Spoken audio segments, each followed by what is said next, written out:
مننه ملګرو، هیله صحتمند بیاست، وخت په خیر. زما پته هم در تاسو ګوري تکنیکل هم در یوټیوب چینل یو ځل بیا راځو یوې نوې سلسلې ته چې کیپا ده. تاسو به د کیپا اړوند معلومات لرئ. د امازون لپاره یو له مهمو ټولسونو څخه ده. د امازون لپاره چې کله موږ پروډکټ پیدا کوو چې غواړو هغه پروډکټ په امازون کې خرڅ کړو، د هغو لپاره موږ مختلف ټولسونه استفاده کوو چې څو د هغو په واسطه باندې یو بهترین پروډکټ، یو پرایفټ پروډکټ ځان لپاره انتخاب کړو. په دې ټولسونو کې بیا د هولسیل بزنس ماډل لپاره کیپا یو له مهمو یا له ضروري ټولسونو څخه ده چې تاسو باید دا ټولس ولرئ او دا ټولس استفاده کړئ او دې ټولس په هر نقطه باید تاسو پوه اوسئ. نو په دې سلسله کې انشاءالله د کیپا پر ټول اپشنونو باندې ون بای ون باندې په تفصیل سره تاسو ته معلومات درکوم او عملي کار درته کوم تر څو تاسو وکولی شئ کیپا باندې صحیح کار وکړئ او ځان ته یو ښه پروډکټ باندې پیدا کړئ. اوس راځو کیپا څه شی ده او څه کار کوي. کیپا چې د هغه ټولس ده چې هیسټوریکل ډیټا د یو پروډکټ اړوند موږ ته راکوي، یعنې د یو پروډکټ تاریخي ډیټا یعنې مخکني معلومات موږ ته راکوي. اوس کوم ډول معلومات موږ ته راکوي، کوم ډول ډیټا مخکني ډیټا موږ ته راکوي؟ اول چې د هغه پرایس هیسټوري ده.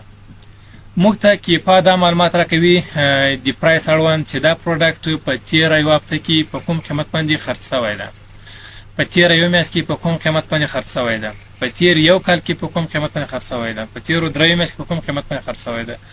موږ یې تېر وخت ګورو، هغه قیمتونه یې ګورو چې په کوم قیمت باندې خرڅ شوی ده، بیا ځان لپاره فیصله کوو او پروډکټ انتخابوو چې یعنې په ښه قیمت باندې خرڅ شوی ده، د قیمت یې لوړ و ټیټ تللی ده او که په نورمال شکل باندې په یو قیمت باندې تللی ده.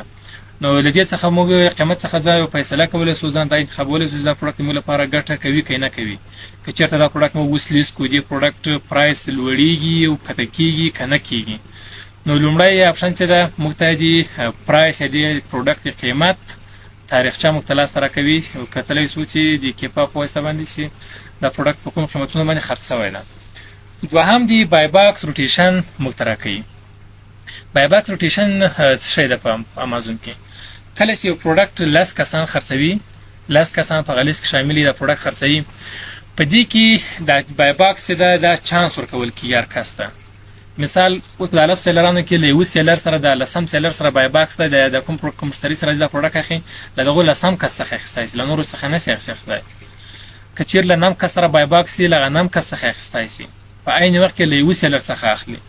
نو دا هغه تاریخچه یې موږ ګورو چې دغه بای باکس روټیشن له یوه سیلر څخه بل سیلر ته چې اوښتی ده، دا په څومره وخت کې یو بل ته تبدیل شوی ده، څو فیصده دا چانس د بای باکس له کوم سیلر سره موجود ده، دا تاریخچه موږ ګورو. که چېرته د یو پروډکټ بای باکس روټیشن ښه مناسب وي، یعنې په ښه په اوسط ډول باندې یو بل ته اوښتی، مثال 1 ساعت 2 ساعته له یوه سیلر سره یي، بیا له بل سیلر سره، بیا له بل سیلر سره یي، دا یو ښه پروډکټ ده.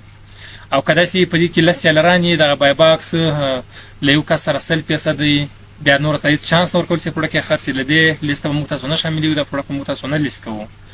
یا بای باکس له یو کس سره 50%، له بل سره 10%، له نوي سیلران سره بیخي نسته، دې پروډکټ هم موږ نه داخلېږو. دا ټول موږ د بای باکس روټیشن هیسټوري ګورو، بیا وروسته ځان لپاره فیصله کوو دا پروډکټ انتخاب که نه کړو انتخاب. دغه روټیشن د بای باکس دا هم د کیپا ټولس په واسطه باندې موږ چک کوو چې څنګه چک کوو. په راتلونکي ویډیو کې عملي درته ښیم. نو دا کوم ټول اپشنونه زه درته وایم، کوم اپشنونه چې په کیپا کې شامل دي، یو به هم نه پرېږدو، ټول به ون بای ون تاسو ته زه ښیم او تشریح کوم به درته. بل د سیلز رینک ده. سیلز رینک د کیپا ټولس په واسطه باندې موږ هیسټوري ډیټا یې څنګه معلومو د پروډکټ. سیلز رینک هغه بیسار ته ویل کېږي، بیسټ سیلر رینک. کله چې دغه 0 ته نږدې کېږي، دې پروډکټ فروشات زیاتېږي. کله چې دا بیسار یا سیل رینک یې لوړېږي، دې پروډکټ فروشات کمیږي. دې هیسټوري موږ ګورو په تېرو، په عموم کې به موږ یو پروډکټ معلومو چې ښه یې معلومه، په تېرو 3 میاشتو کې به یې ګورو. په تېرو 3 میاشتو کې که چېرې دغه سیلز رینک یې مناسب تللی و، لوړ تللی و، ټیټ نه و تللی، دا پروډکټ ښه پروډکټ ځان لپاره انتخابولی شو. نو اوس د بیسار هیسټوري چې موږ ګورو، دا هم د کیپا په واسطه باندې موږ معلومولی شو. بل د هیسټوري ډیټا مو کومه ډیټا معلومولی شو؟ د سیلر ټایپ. په دې کې ګورو چې کوم ډول سیلران دي، پکې زاړه سیلران دي، نوي سیلران دي، FBM سیلران دي، FBA سیلران دي، خپله امازون په دې کې سیلر په حیث کار کوي، برانډ په دې کې سیلر په حیث کار کوي، نه کوي. د سیلرانو ترمنځ روټیشن د بای باکس روټیشن څنګه ده دا ټول موږ معلوموو ځکه دا موږ لپاره ضرور دی پروډکټس انتخابوو مو بیګورس په دې کې بی سیلر شته که نسته په دې کې نوی سیلر شته که نسته په دې کې زوړ سیلر شته که نسته په دې کې امازون شته که نسته په دې کې برانډ شته که نسته دا ټول هیسټوري موږ د کیپا په واسطه معلومولی سو دا معلوموو چې موږ په تیر وخت کې کوم سیلران په دې کې ډېر تیر سوي دي دا سیلران مثال تکرارا مثال په آوټ اف سټاک سوي بیرته ورته راغلي دي که نه دي ورته راغلي نو دا ټول موږ د چیز په واسطه باندې معلوموو دغه هیسټوریکل ډیټا د کیپا ټولز په واسطه معلوموو نو دا ټولز ته چې د ټولز په واسطه باندې مو هیسټوریکل ډیټا د یو پروډکټ معلوموو د مهمو ټولزونو څخه ده حتما دا سلسله تعقیب کړئ تر څو تاسو په کیپا په مکمل استفاده باندې وپوهیږئ او ځان لپاره یو ښه پروډکټ باندې پیدا کړئ که چېرته غواړئ چې د موږ آنلاین کلاسونه جوین کړئ تاسو کولی شئ په همدې واتساپ شماره باندې ما سره اړیکه ونیسئ د موږ د آنلاین کلاسونو محتویات اول امازون کورس A to Z تاسو ته مکمل تدریس کیږي 3 ورځې په اونۍ کې آنلاین یعنې لایو کلاس ته لایو ټیچینګ درته کیږي خپل کمپیوټر سکرین در سره شیر کیږي عملي ټول درته ښودل کیږي او بل